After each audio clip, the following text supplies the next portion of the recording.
पति द्वारा हमेशा कहा गया, रख हौसला वो मंजर भी आएगा, प्यासे के पास खुद चलकर समंदर भी आएगा।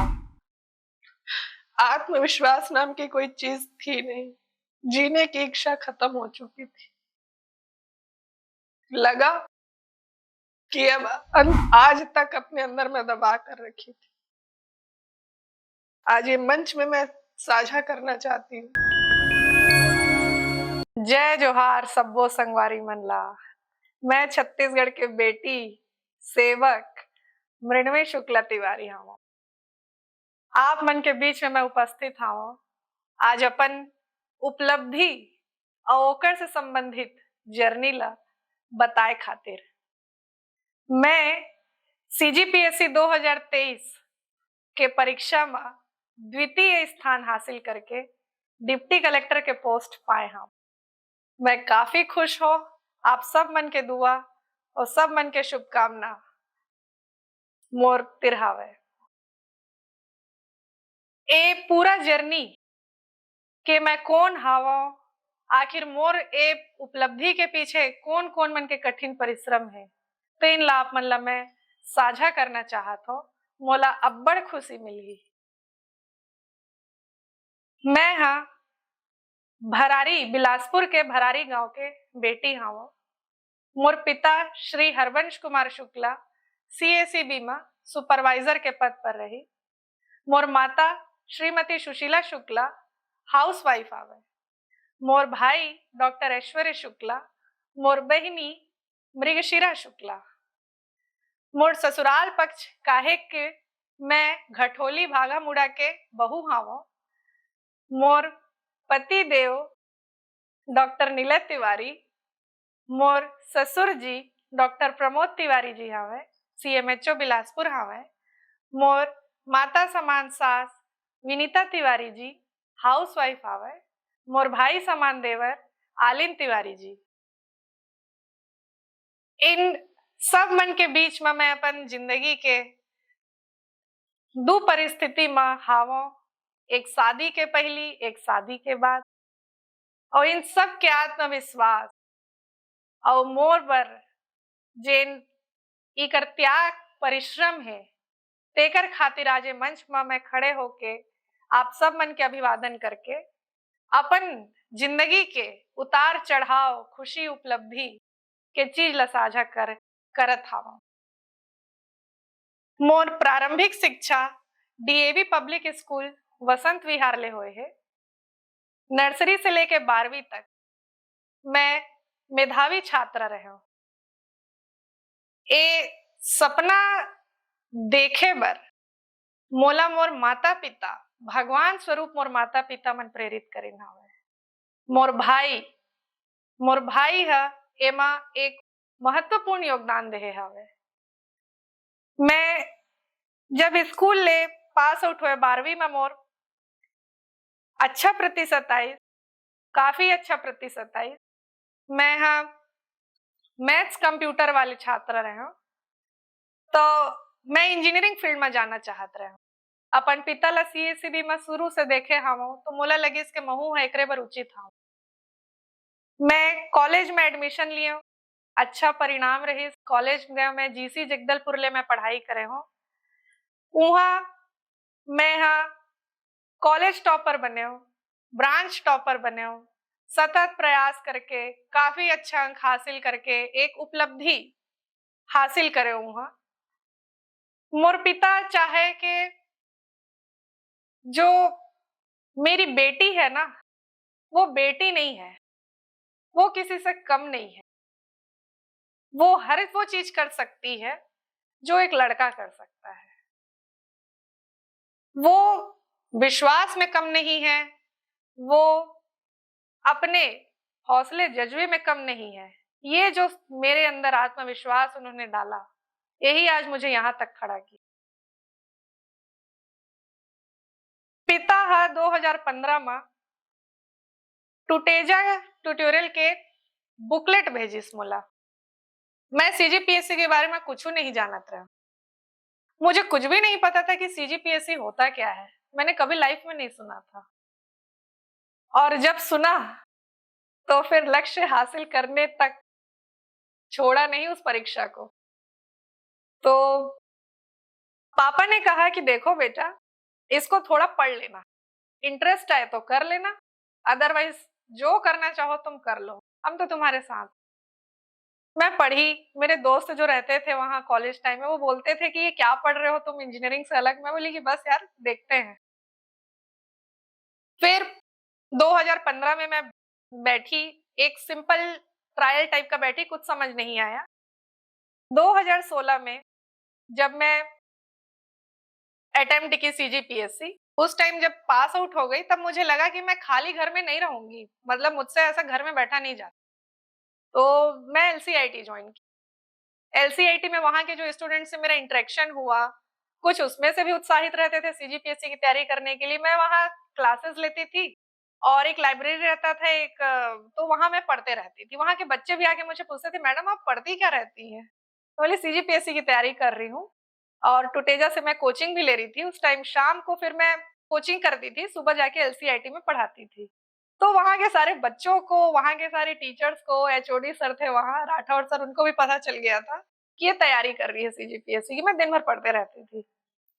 फिर फाइनली मेरा सिलेक्शन हुआ अधीनस्थ लेखा सेवा के पद पर। उससे पहले हॉस्टल अधीक्षक के पद पर भी मेरा सिलेक्शन हुआ था। कोरिया मेरी पोस्टिंग थी, बट मैंने उसे ज्वाइन नहीं किया क्योंकि मुझे आगे की तैयारी कंटिन्यू करनी थी। पापा ने कहा कि नहीं अभी तुम इसी में लगे रहो। तो व्यापम का पेपर दिया, उसमें भी सिलेक्शन हुआ। फिर आया 2016 में अधीनस्थ लेखा सेवा का हुआ। 17 में नायब तहसीलदार के पोस्ट में मेरी मुझे पद हासिल हुआ। उस टाइम मैं अधीनस्थ लेखा सेवा में ही काम करती रही। धमतरी मुझे पोस्टिंग मिली थी। वो एक ऐसा दौर था धमतरी और जो ये फेज मेरा ट्रांजिशन हुआ कि समय नहीं था पढ़ाई के लिए, और पता था शुरू से कि भाई जॉब में हूं मैं, तो फिर समय तो कम मिलेगा, इसलिए एक एक घंटा का मोल मुझे पता था। तो जब धमतरी में पोस्टिंग थी, मुझे याद है 2017 पीएससी का है, कि उस टाइम छुट्टी नहीं मिला मुझे। मुझे बस इतना कहा गया कि भाई तुम मेंस का तुम्हारा जो टाइम है 4 दिन, तुम बस उसी में पढ़ाई करो और बाकी एक्स्ट्रा कोई छुट्टी नहीं मिलेगी। तो फिर तैयारी थी, कोई जगह नहीं छोड़ा। रायपुर से धमतरी बस में मैं सफर करती थी, मैंने बस में पढ़ाई की। जब बिलासपुर से रायपुर ट्रेन में आती थी, मैंने ट्रेन को भी नहीं छोड़ा, ट्रेन में भी मैं पढ़ाई करती थी। मेरे पर्स में हमेशा एक बुक रहता था, मेरा पर्स कभी बिना बुक के नहीं रहा। फाइनली अब एक बुक नहीं है मेरे पर्स में, लेकिन कुछ जीवनी है जो मुझे सीएम हाउस में जब सम्मान किया गया तो वहां से कुछ मुझे बुक्स मिले, वो बुक्स अब मेरे पर्स में रहेंगे। तो मैं पढ़ती गई। आस-पास जब मैं ट्रेन में सफर करती थी, लोग बोलते थे कि अरे क्या पढ़ते हो? करके मैं बोली सीजीपीएससी का कर रही हूँ तैयारी, सीजीपीएससी का पढ़ रही हूँ। बोले वाह भाई बहुत बढ़िया बेटा, पढ़ते रहो, पढ़ते रहो। एक अनजान आदमी से भी मुझे कहीं न कहीं शुभकामनाएँ और दुआ मिली। शायद आज वो भी दुआ लगी हुई है। तो सफर ऐसा मजा भी आता था, लगता था कि यार ये क्या है, मतलब कोई वक्त नहीं बच रहा है, कोई जगह नहीं बच रही है। काफी मजा आया, आज वो सफर ही मजा दिला रहा है। तो फिर बस चलते गए 2017 में डीएसपी से 0.5 नंबर से चूक गई मैं। नायब तहसीलदार में फाइनल सिलेक्शन हुआ और 2016 का नायब तहसीलदार का वेटिंग भी क्लियर हो गया। तो मेरे पास दो बार नायब तहसीलदार के पोस्टिंग के ऑर्डर आए थे। फिर 0.5 से डीएसपी में चूक गई, हमेशा जद्दोजहद में रहती थी यार, फिर 2.5 से मैं चूक गई, मैं कैसे करूंगी, अब अभी डीएसपी फाइनल हो जाता। तो फिर पिताजी के वही लाइन याद आते थे कि सच है फूलों में वह गुण है, जग में सुगंध का बिखराना, महको अवश्य पर मत सीखो, फूलों के जैसे मुरझाना। बस मुरझाई नहीं मैं। वो एक बोलते हैं ना, माली सींचता है, वो सींचने का काम किया गया है माता पिता भाई द्वारा। फिर फिर से 2018 का 18 पीएससी की वैकेंसीज आई। दोस्तों ने कहा कि एक पोस्ट है मृण्मयी, एक पोस्ट के लिए फाइट करोगी? मैंने बोला यार अब जब उतर गए हैं जंग में तो फिर पोस्ट को क्यों चिंता करे, बनना तो डीसी है ना, और डीसी के लिए एक रैंक ही काफी है, और सिंगल डिजिट में ही रैंक चाहिए। बोले ठीक है भाई, करो। फिर मैं वहां भी धमतरी में भी ऑफिस में जब समय मिलता था हम पढ़ते थे, वहां भी कंटिन्यूअसली पढ़ाई चलती ही रहती थी। टेस्ट सीरीज सब ये सब करके कंटिन्यू पढ़ना ही पढ़ना है, टाइम वेस्ट नहीं करना है। कभी टाइम वेस्ट करने का मैंने नहीं सोचा, क्योंकि वैसे भी कम समय मिलता था।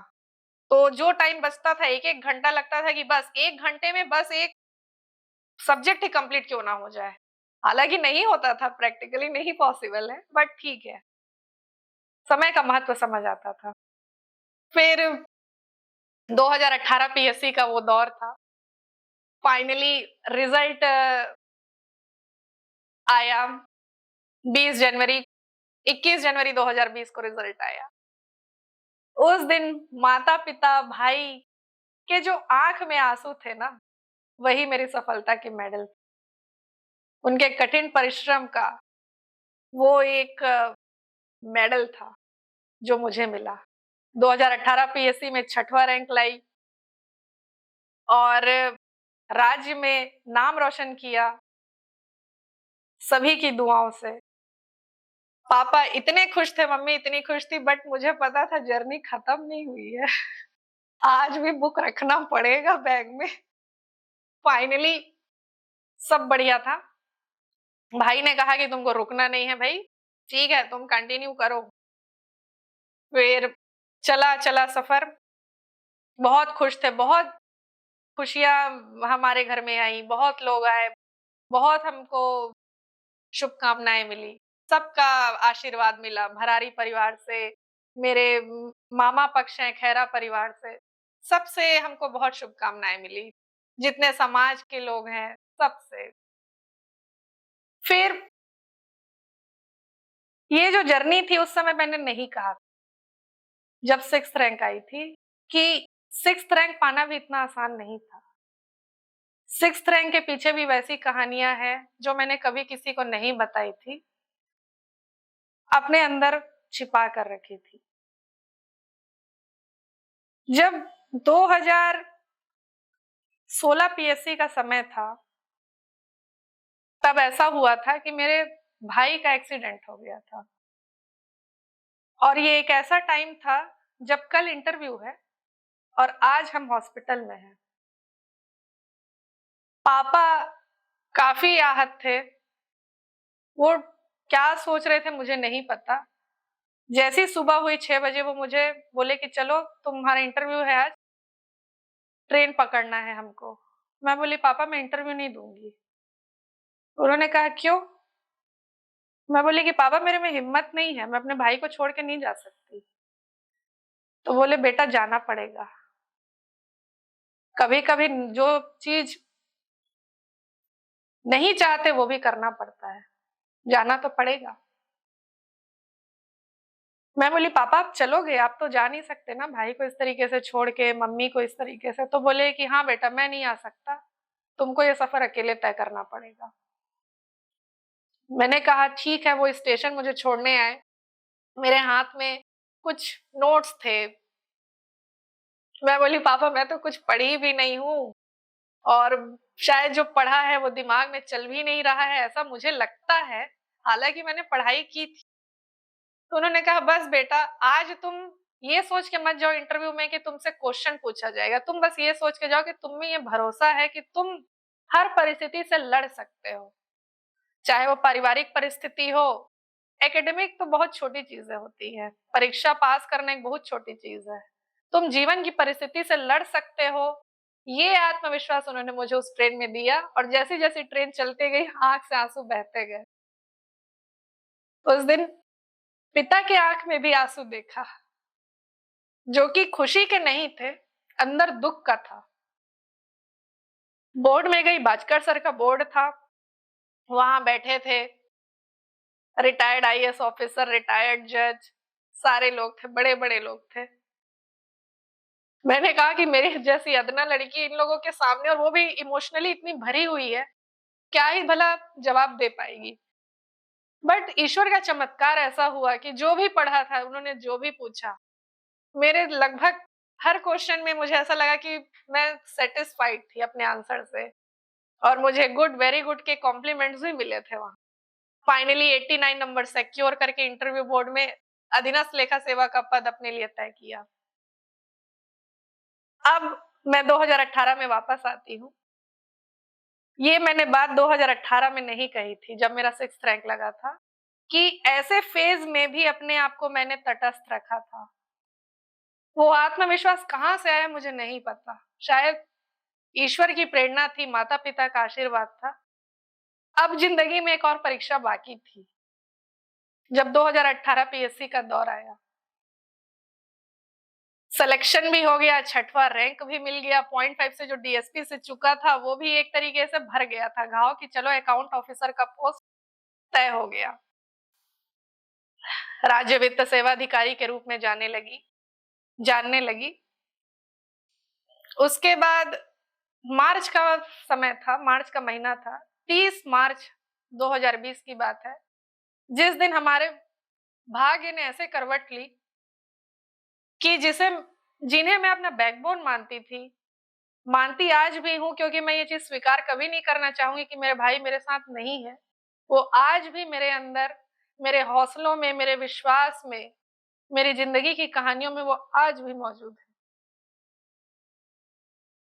मेरे मैं ये जब भी क्षण, ये वक्त को याद करती हूँ, काफी भावुक हो जाती हूँ, क्योंकि ऐसा कोई दिन नहीं बीता जिस दिन मैंने उन्हें याद ना किया हो, या वो घटना, भयानक घटना मेरे सामने रील की तरह आई ना हो। कोविड का समय था, 30 मार्च को मेरे भाई नहीं रहे। वो एक ऐसा क्षण था कि मेरे सामने कुछ बचा ही नहीं था। शायद जिंदगी का अंत दिखने लग गया था, अंत ही हो गया था। माता पिता की वो हालत मैंने जिंदगी में नहीं देखी थी। भाई को हर बहन चाहती है कि उसका सेहरा सजाए। इकलौता भाई चाहती है कि वो अपने भाई को हमेशा हंसते हुए देखे। मैं अपने भाई को इस परिस्थिति में टूट चुकी थी, पूरा घर बिखर चुका था, आत्मविश्वास नाम की कोई चीज थी नहीं, जीने की इच्छा खत्म हो चुकी थी। लगा कि अब अंत तो हो गया है। नौकरी की तो कोई बात ही नहीं थी, नौकरी करने का कभी मन ही नहीं किया। उसके बाद लगा कि अब मैं कुछ नहीं कर पाऊंगी, मेरे में हिम्मत नहीं बची, सारा हिम्मत हार चुकी थी मैं। साथ ही मेरा परिवार भी हार गया था। ना जाने कितनी कोशिशों के बाद हम फिर से खड़े हुए हैं, वो हम ही जानते हैं। माता पिता द्वारा जवान लड़का खोना, बहन द्वारा इकलौता भाई खोना, वो दर्द और वो दुख आज तक अपने अंदर में दबा कर रखी थी। आज ये मंच में मैं साझा करना चाहती हूँ, क्योंकि इस स्ट्रगल के पीछे बहुत बहुत सारे चीज हुए। हमें केवल रिजल्ट दिखाई देता है, उसके पीछे लगा हुआ स्ट्रगल दिखाई नहीं देता।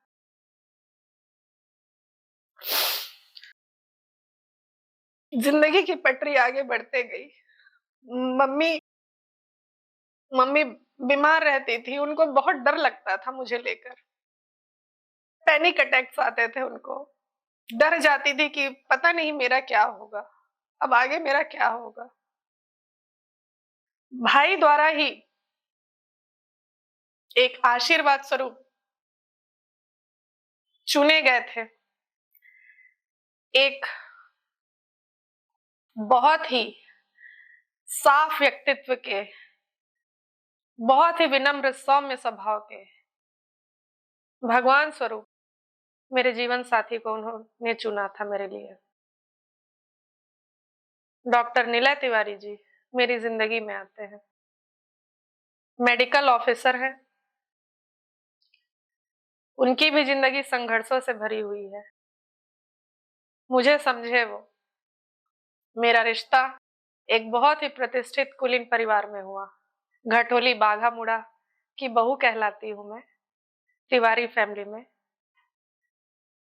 ये मेरा कहना चाहिए सौभाग्य था।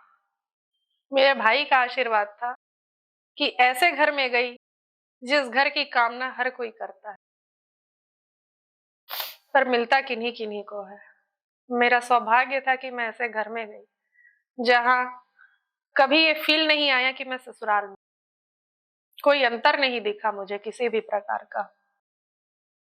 माता स्वरूप सास मिली, पिता स्वरूप ससुर जी मिले, भाई स्वरूप देवर मिले। हर समय हौसला अफजाई किए, पढ़ाई को प्राथमिकता दी, कभी बहू जैसा ट्रीटमेंट नहीं किया। एक आत्मविश्वास मिला कि फिर से कुछ कर सकते हैं। माता पिता द्वारा हमेशा एक चेहरे में एक भाव रखना है कि हम खड़े हैं तुम्हारे साथ। दर्द तो है, वो तो कभी खत्म नहीं होगा, लेकिन हारेंगे नहीं, चलना छोड़ेंगे नहीं। पति द्वारा हमेशा कहा गया, रख हौसला वो मंजर भी आएगा, प्यासे के पास खुद चलकर समंदर भी आएगा, थक कर ना बैठ ऐ मंजिल के मुसाफिर, क्योंकि मंजिल भी मिलेगी और मिलने का मजा भी आएगा। आज वो मंजिल मिली, आज वो सफर इतने अच्छे लगने लगे, आज वो मंजिल का जो स्वाद चखा मैंने, लोगों की शुभकामनाएं मिली, जो लोग मुझे करीब से जानते हैं, जो मेरे शुभचिंतक हैं, उन्होंने जिन्होंने मेरी जर्नी देखी है, जो मुझे मेरे स्ट्रगल को देखा है, आज इतने खुश हैं कि मैं नहीं बता। हर तरफ से मुझे कॉल आ रहे हैं, सब इतने बधाई दे रहे हैं, चाहे वो मेरा ससुराल पक्ष हो, मेरा मायका पक्ष हो, जितने भी लोग हैं, हमारे शुभचिंतक मित्रगण हो, गुरुजन हो, हर तरफ से मुझे बधाई आ रही है। गर्व महसूस हो रहा है आज अपने स्ट्रगल पे, अपने विश्वास पे, अपनी परवरिश पे, हर चीज पे गर्व महसूस कर रही हूँ। आज जहां पर खड़ी हूं और जो रास्ता मैंने तय किया, जिस रास्ते से मैं गुजरी, उस रास्ते की कठिनाई को जो मैं महसूस करती हूँ, वो कठिनाइयां आज मेरे चेहरे पे हंसी बनकर आई है, मेरे परिवार वालों के आंखों की चमक बनकर आई है। मैं 2021 पीएससी में डीएसपी के पद पर भी मेरा चयन हुआ। ये वही है ना, जब आत्मविश्वास बहुत था, फिर आत्मविश्वास पूरा गिर चुका था, उसके बाद फिर से रीस्टार्ट किया। 2021 में डीएसपी का पोस्ट हासिल किया। फाइनली एक बार 0.5 डीएसपी से चुकी थी, फाइनली डीएसपी भी बन गई मैं। उस समय भी लोग बहुत खुश हुए, बहुत मुझे उत्साहवर्धन किया। जब मेंस का समय था, प्रिलिमिनरी में मुझे आदत थी जॉब के साथ पढ़ाई करने की, क्योंकि मेरा 6वां अटेम्प्ट था। 6वीं बार मैंने सफलता हासिल की, मैं हर अटेम्प्ट में पोस्ट निकाली। ऐसा शायद कोई अटेम्प्ट नहीं था जिसमें मैंने पोस्ट नहीं निकाला हो। अधीनस्थ लेखा सेवा, नायब तहसीलदार, 2 बार नायब तहसीलदार, अकाउंट ऑफिसर का post, DSP, then deputy collector. इसलिए मुझे जॉब के साथ रह के पढ़ने की पूरी तरीके से आदत थी।